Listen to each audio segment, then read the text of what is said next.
Let's watch. Jonathan truly enters the race, which I know he will not. Because I know Goodluck Jonathan, he will not enter the race.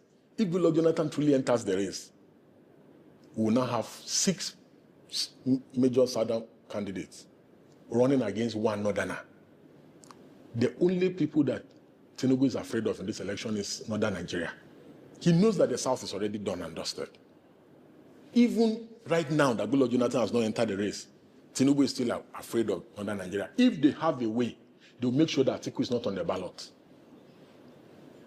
And if you follow the trend of the last election, Atiku'S votes, they purely came from the north. Majority of Atiku'S votes came from the north. And even at that, they massively rigged Atiku in the last election. Massively. Go ask around. Ask people that were at the election venues. So if Goodluck Jonathan truly enters the race to further divide southern votes, I see a scenario where if the north are determined, because it's one thing for elections to happen in the north, it's another thing for the north to be determined that there will be no rigging.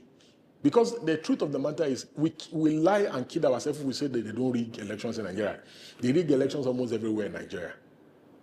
But the possibility of not rigging election or resisting rigging in the north is higher because the northerners, they have the capacity to stop rigging of elections, especially when they are determined. So if they are truly determined that there will be no rigging of elections, the possibility of Atiku winning the election is very possible, is very high. So in that scenario, then an Atiku can defeat the incumbent. But you see, my analysis of this is inclined and hinged on the fact that maybe if Goodluck Jonathan enters the race. Because you see, what happened in the last election, where Peter Obi held sway in the southeast, he will not pull those kind of numbers again. Because if you as a student of political history, if you keenly observe the APC primaries, you will discover that for the first time since the Fourth Republic, we have a situation where we now have the incumbent government political party has almost 32 governors. 32 governors. It has never happened before. And the other 4 governors are working for the president, directly or indirectly, whether you and I can prove it or not. Because if they are not working, look at the comment of 𝕹𝖉𝖔𝖒'S. Look at the comment of Atiku'S. Adeleke even said that they've approved Tinubu as their candidate in accord. Look at the comments of Seyi Makinde and the things that Wike have said about Seyi Makinde, that Seyi Makinde kept meeting the president. You recall what he said. Look at Bala Mohammed, his body language.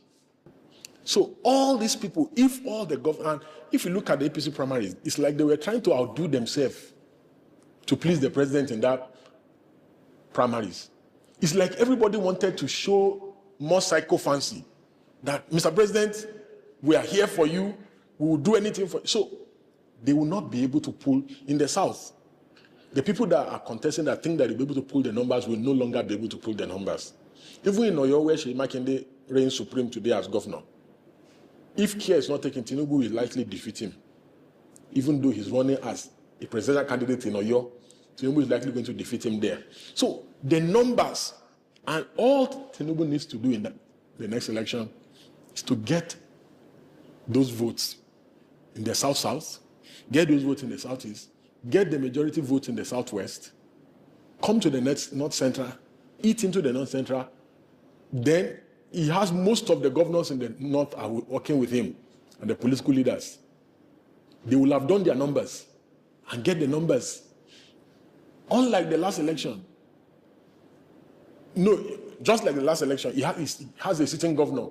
If Abba Gida was still in the opposition, you will have said Kano will be difficult for them. So they will still get significant numbers in Kano, even with Kwankwaso running. In fact, it will be very hard for Kwankwaso to convince people to vote Peter Obi in Kano. It will be very hard, and you will see it. It will play out that it will be very, very hard in Kano for him to convince people to vote for Peter Obi. And you know why that is so. Because of the things that Peter Obi did in the last election. Go to even Kwankwaso's Facebook page. Go and check the comments of Northerners on his page the day he defected to the NDC. So it's unfortunate, the 3 or 4 key elements of Nigerian politics, very unfortunate elements. Number 1 is rice.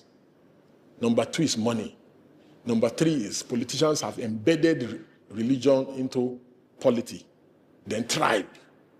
These are the deciding factors, unfortunate deciding factors in our electoral circles, and it is most regrettable. But these factors will play key roles in the next election.